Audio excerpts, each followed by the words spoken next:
Selamat pagi pemirsa. Pemerintah mengambil jalan tengah, tahun depan upah minimum tidak naik.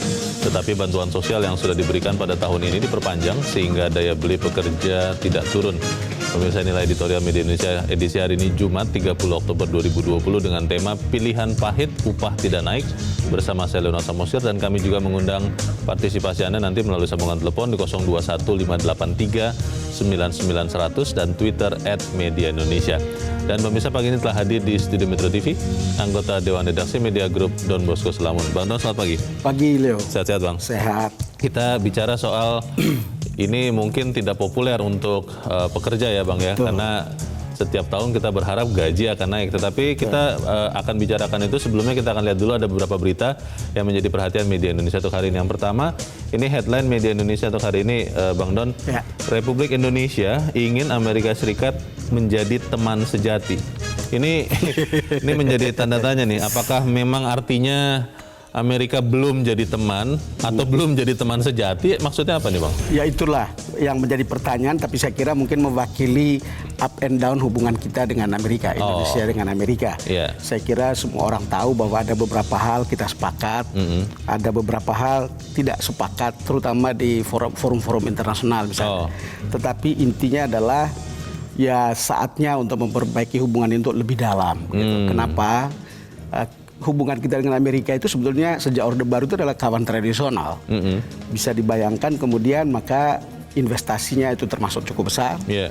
Yang kedua, Amerika itu adalah salah satu mitra dagang keempat terbesar untuk Indonesia di bawah Cina, Jepang, dan Singapura.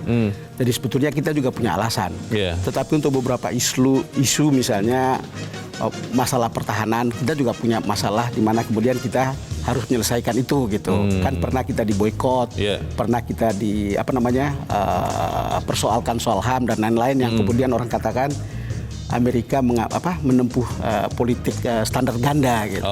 Jadi kalau sekarang Indonesia minta supaya menjadi true friend, ya mungkin memang karena ada alasan-alasan itu. Dan mungkin ada juga beberapa agenda ke depan yang kita butuhkan Amerika menopang kita gitu. Jadi yang namanya teman kan harus saling menguntungkan. Betul. Begitu ya. Jangan hanya yang satu untung, yang satu buntung begitu.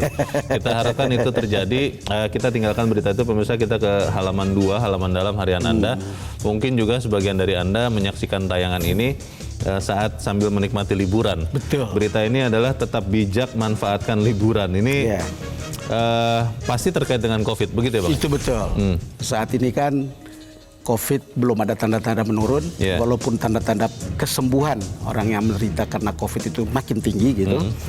Tapi intinya boleh senang berlibur, tapi Anda harus tahu bahwa Anda harus tetap siaga terhadap bahaya COVID-19. Anda ditulari atau Anda menularkan. Karena itu kita harus bijak untuk tetap menerapkan protokol kesehatan.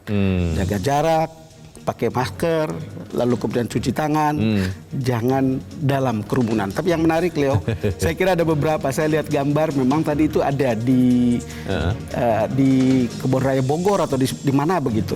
Bagaimana setiap orang yang masuk ke situ itu rapid dulu. Ya. Itu sangat menarik. Itu berarti kita juga minta Pemda yang punya destinasi wisata itu juga bijak untuk kemudian menerima para wisatawan, termasuk pelayanan angkutan umum begitu. Mereka juga harus bijak untuk menerapkan protokol kesehatan. Baik, supaya kemudian kekhawatiran kita bahwa setelah libur panjang ini akan muncul klaster COVID jangan yang baru, sampai muncul klaster klaster liburan. Baik, kita tinggalkan berita itu, pemirsa. Kita ke berita selanjutnya. Ini berita yang terkait dengan editorial. 18 provinsi tidak menaikkan upah minimum provinsi. Ini kalau melihat aturannya, sebetulnya apakah memang ketika pemerintah pusat menetapkan, otomatis sekian provinsi semuanya harus ikut atau seperti apa, Bang Don? Sebetulnya kan penetapan upah minimum itu kan dilakukan oleh provinsi. Kemudian ada juga yang dilakukan di kabupaten atau kota madya. Gitu. Tetapi kali ini karena situasi kita sama di seluruh Indonesia di masa COVID ini dan menderita karena COVID, lalu dikeluarkanlah surat edaran Menteri Tenaga Kerja supaya upah minimum tahun depan itu tidak naik. Gitu. Dan sekarang di berita ada 18 provinsi untuk inline dengan kebijakan itu. Saya kira ini bukan soal manut pada pemerintah pusat atau tidak. kita yakin pemerintah daerah setempat juga memahami situasinya secara mendalam. Tentu sekali lagi editorial mengatakan ini obat pahit kan. Itu ya pilihan yang tidak mungkin susah untuk kita keluar dari situ saat ini. Oke, ini mengantarkan kita ke editorial. Judulnya hari ini adalah pilihan pahit, upah tidak naik. Ya. Pahit ini mungkin untuk pekerja mungkin ya Bang, karena kalau untuk pengusaha kan menyenangkan ini. Bagaimana Bang Dut? Bagaimana Bang Dut? Saya kira memang ini tidak enak membicarakannya. Kita harus selalu konsen dengan nasib pekerja atau nasib orang kecil gitu. Tetapi juga kita harus lihat situasi ini secara menyeluruh dan secara bijak gitu. Menurut saya semuanya sedang struggling. Pengusaha struggling, pemerintah struggling. Ya akibatnya termasuk untuk para karyawan atau pekerja juga harus terpaksa ikut struggling dengan situasi seperti ini, Leo. Gitu. Tapi kalau kemudian tidak naik, apa yang dilakukan oleh pemerintah untuk memastikan semua orang masih makan, itu akan kita bahas ya Bang Don. Dan pemirsa, inilah editorial Media Indonesia untuk hari ini Jumat 30 Oktober 2020. Pilihan pahit, upah tidak naik.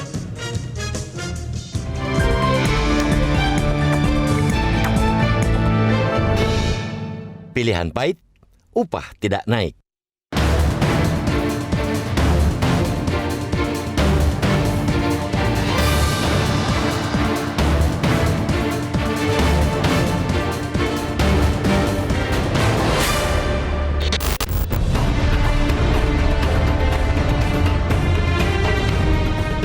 Pemerintah mengambil jalan tengah.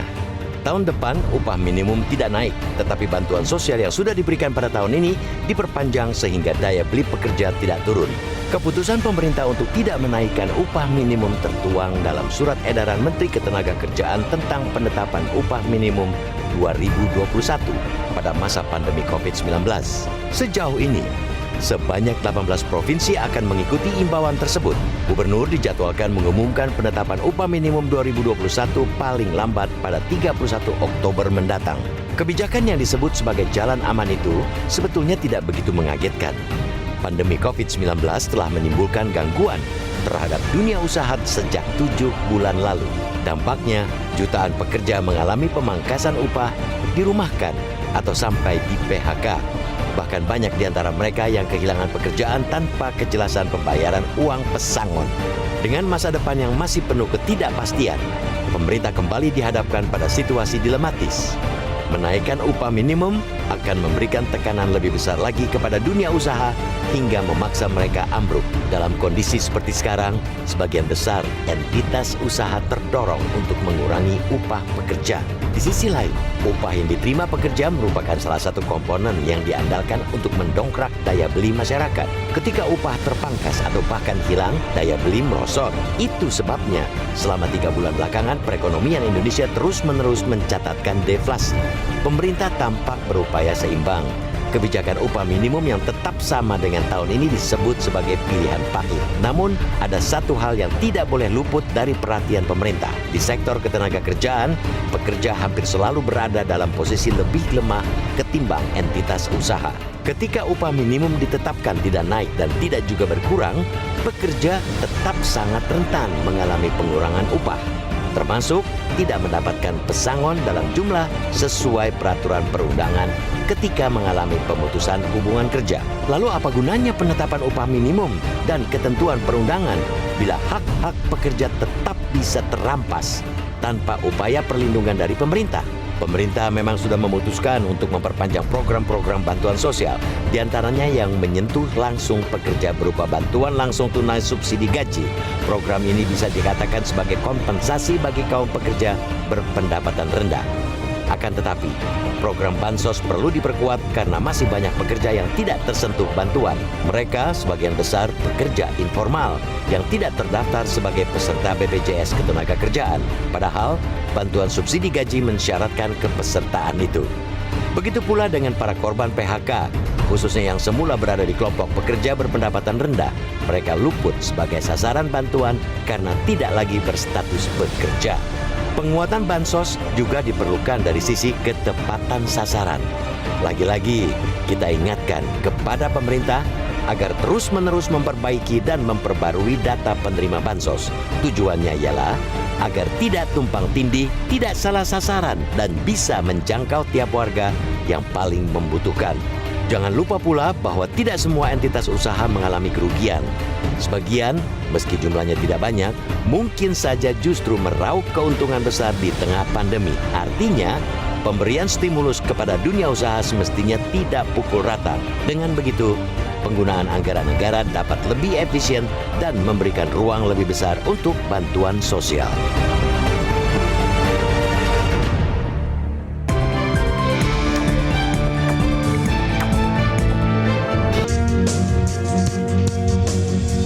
Terima kasih pemirsa, Anda masih bersama kami di Editorial Media Indonesia.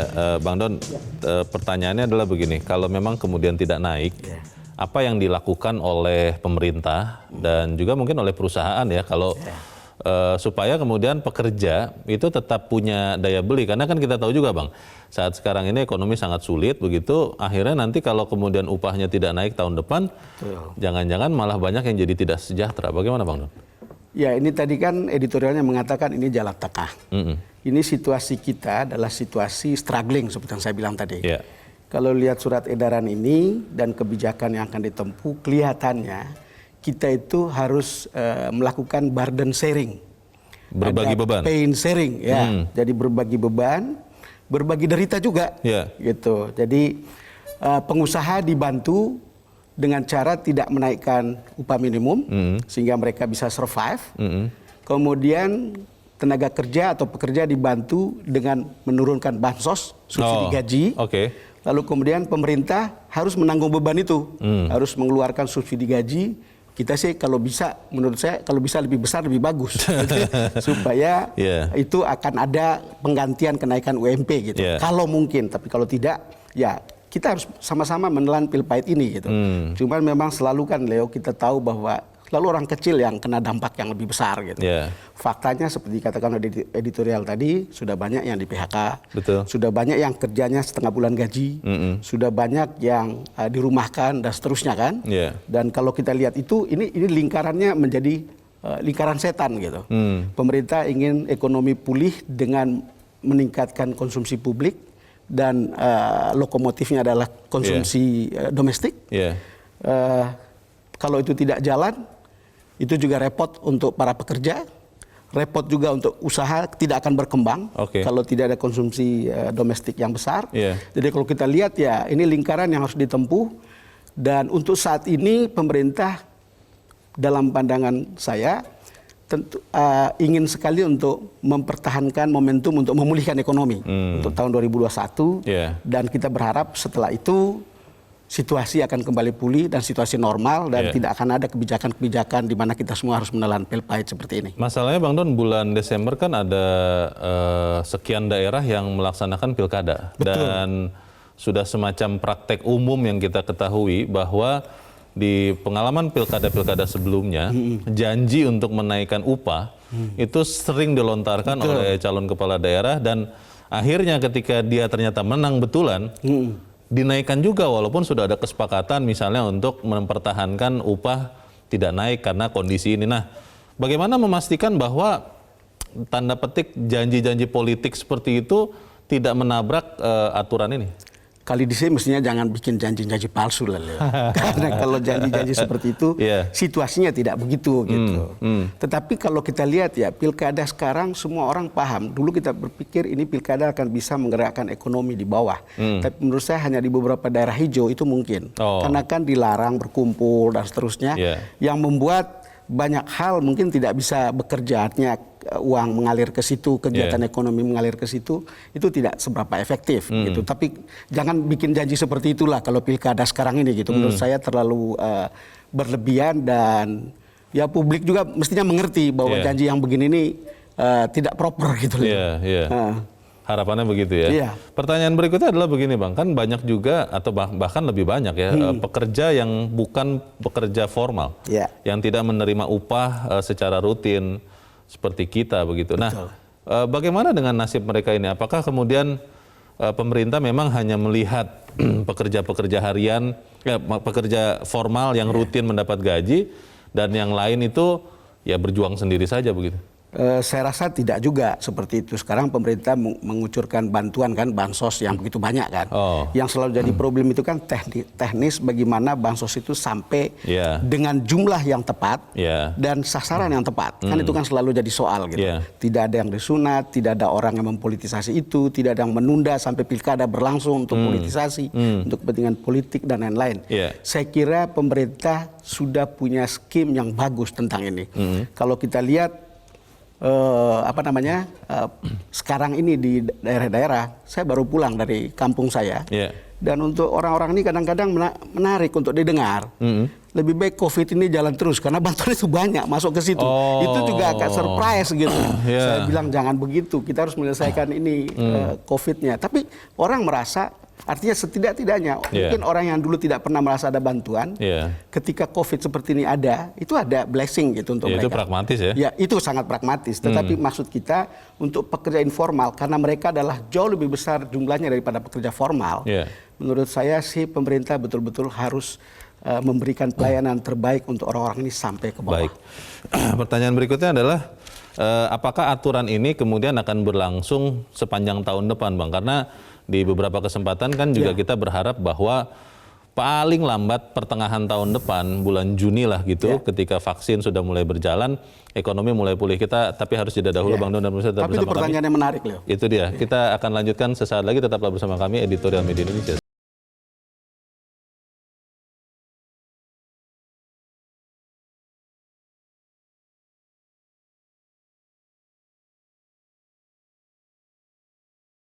Pemerintah tidak ingin kebijakan menaikkan upah minimum justru memberikan tekanan lebih besar bagi pengusaha sehingga menimbulkan dampak PHK bagi para pekerja. Pemerintah akan menggunakan kebijakan fiskal untuk membantu pekerja dan pengusaha yang sama-sama tertekan karena COVID-19.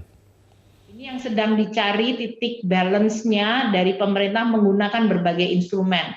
Instrumen UMP atau upah minimum satu hal, tapi pemerintah menggunakan banyak sekali anggaran untuk perlindungan sosial di dalam rangka mengkompensasi dan membantu daya beli.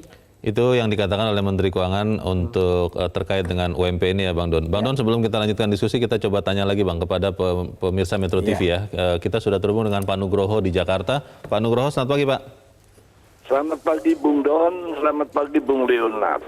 Selamat pagi Pak Nugroho, bagaimana Pak? Kita prihatin benar dengan Indonesia sekarang nih Pak. Pengusaha tidak bisa bekerja, terancam bangkrut. Buruh kena PHK, terancam kelaparan. Rakyat juga menderita karena pandemi dan COVID. Dalam keadaan seperti inilah sebenarnya kita sedang menghadapi seleksi alam yang berat. Apakah Indonesia tetap eksis atau hancur? Disinilah akan terjadi dua pihak, Pak. Yang tetap cinta tanah air dan menjaga keselamatan Indonesia sebagian besar, dan ada yang merusak dan menghancurkan karena kepentingan dirinya. Saya ingat pidato Kennedy, Pak. Dalam seperti ini, jangan tanya apa yang pemerintah berikan kepadamu, naik upah dan sebagainya. Tapi tanyakan apa yang kamu berikan pada negara. Nah, dalam hal ini kita punya budaya yang harus belajar. Dalam keadaan sulit seperti ini, rumah tangga bangsa yang sulit, saya belajar dari Jepang. Buruh-buruh pegawai Jepang, perusahaan Jepang yang bisa bertahan itu punya tradisi yang baik. Kalau kesulitan perusahaan mau bangkrut, mereka bukan minta naik upah, tapi malah dari pimpinan, dari direksi sampai ke buruh mulai potong gaji. Berbagi bahkan beban, ada yang bersedia tidak terima gaji. Ini semangat cinta tanah air, Pak. Jadi orang yang ngomong seperti ini harus hati-hati. Oke.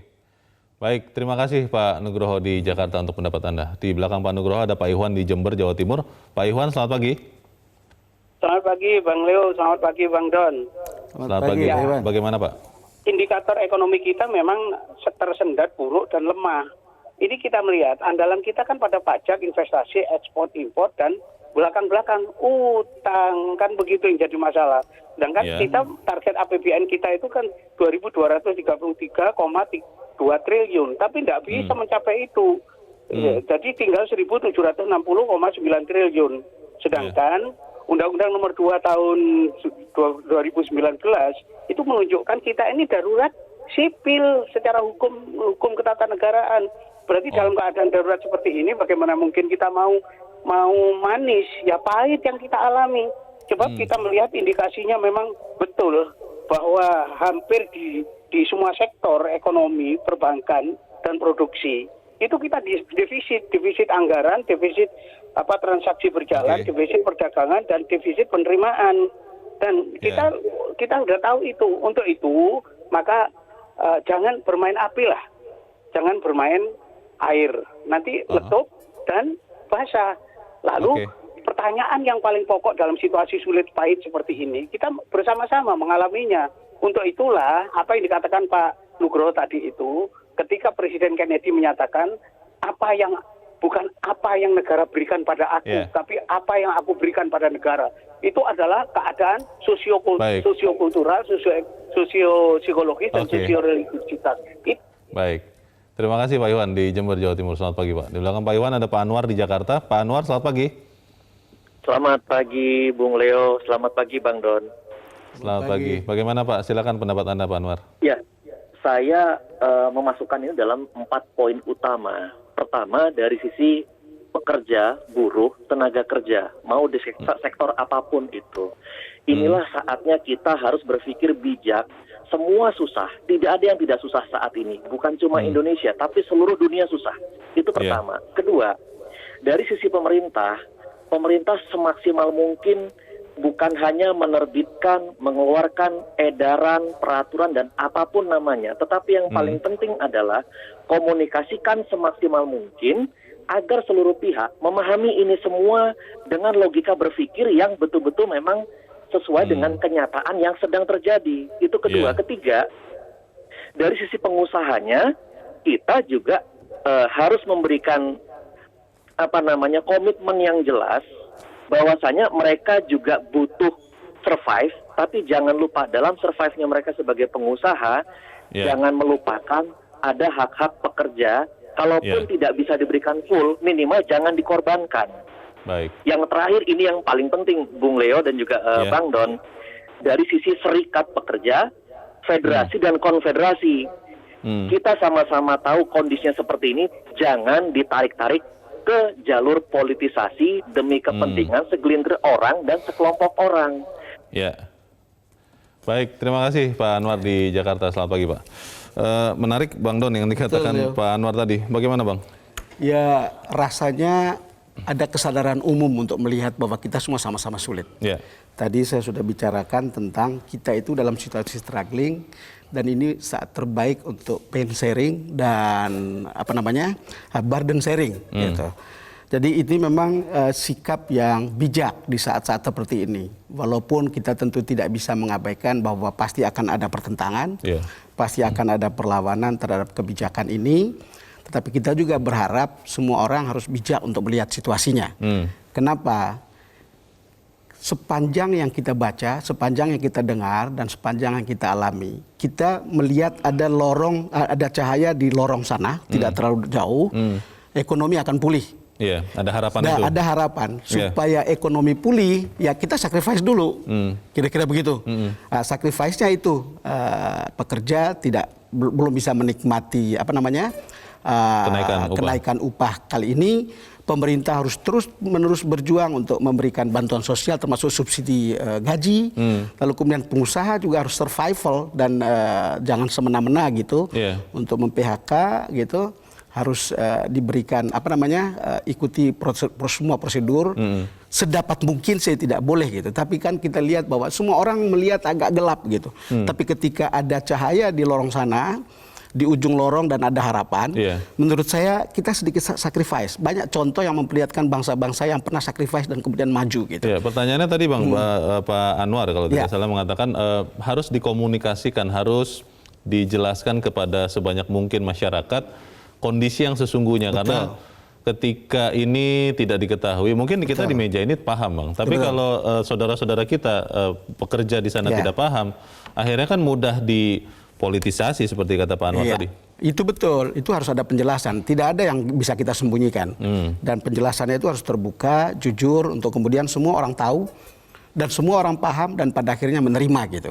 Ini bukan sekedar retorika, tapi ya semua orang sudah bisa tahu persis kalau sebuah perusahaan untung apa rugi sih, gitu nggak bisa dia tutupi. Kalau memang betul rugi ya jelaskan, tapi kalau dia untung atau dia survive, ya dia juga harus jelaskan kepada pekerja untuk kemudian bisa mengambil langkah produktif untuk kepentingan bersama begitu. Tapi kalau Leo tanya saya sih melihat kalau bisa surat edaran ini tidak berlaku setahun gitu. Oh, untuk tahun depan itu tidak. Kalau bisa ya, kalau misalnya ada ceteris paribus yang memperlihatkan bahwa turun misalnya jumlah penderita COVID kita gitu. Kemudian obatnya ditemukan, vaksin sudah bisa jalan, kan kemungkinan kan subsidi untuk perawatan pasien itu kan keturun. Mungkin itu bisa dialihkan untuk membantu menambah sedikit subsidi gaji pada pekerja dan subsidi untuk terutama untuk pekerja-pekerja informal. Itu kepada subsidinya ya, tapi kepada rencana untuk tidak menaikkan upah selama 1 tahun depan itu tidak berubah kan, Bang? Ya mestinya tidak berubah, tetapi kan ini kan bisa berubah ketika ceteris paribus tadi bisa terjadi gitu pada tahun depan gitu. Gitu. Tapi menurut saya sih kalau kita mau toh ujung-ujungnya juga kan untuk meningkatkan kemampuan konsumsi masyarakat gitu. Kalau konsumsinya meningkat, otomatis pertumbuhan ekonomi kita juga bisa terbantu gitu. Pemulihan ya. Pilihan pahit ini tentu ya mau tidak mau harus ditelan, seperti kalau kita minum obat walaupun pahit supaya tetap sehat hidup kita minum. Itu betul. Pertanyaannya Bang, bagaimana memastikan bahwa ini tersampaikan kepada seluruhnya, mungkin dengan segala hormat khususnya kepada serikat pekerja? Iya, ada teman dari serikat pekerja yang mengatakan tahun 98 naik kok upah minimumnya. Tapi krisis tahun 98 itu beda sekali dengan krisis yang timbul akibat COVID. Krisis 98 adalah krisis moneter yang menimpa sejumlah negara di mana bagian belahan dunia yang lain masih hidup dengan lebih baik gitu. Tapi kali ini semuanya susah. Bagaimana kita mengekspor ketika tempat lain juga tidak bisa membeli karena kemudian daya beli di masyarakatnya menurun karena COVID ini. Jadi sebetulnya sangat berbeda gitu situasinya. Jangan membandingkan situasi sekarang dengan tahun 98. Jadi jangan kemudian mengatakan hal yang tidak benar dengan agenda yang lain. Ini untuk kepentingan untuk mempolitisasi atau menggalang demo gitu ya. Demo sih oke-oke aja, tapi kan harus tertib begitu kan, nggak boleh. Itu kan ekspresi untuk menyatakan pendapat dan aspirasi kan. Kita harapkan semua pihak seperti tadi kata Pak Anwar ya atau Pak Nugroho seperti di Jepang bisa sama-sama berbagi beban supaya kemudian semuanya sama-sama keluar dan tetap selamat menghadapi hidup ini selepas COVID. Semoga itu yang terjadi. Bang Don, terima kasih sudah di tempat ini, Bang. Leo. Selamat pagi. Selamat pagi. Pemirsa, dengan masa depan yang masih penuh ketidakpastian, pemerintah kembali dihadapkan pada situasi dilematis. Menaikkan upah minimum akan memberikan tekanan lebih besar lagi kepada dunia usaha hingga memaksa mereka ambruk. Di sisi lain, pemerintah juga harus memastikan agar para pekerja dan mereka yang terdampak PHK tidak kehilangan kesejahteraan.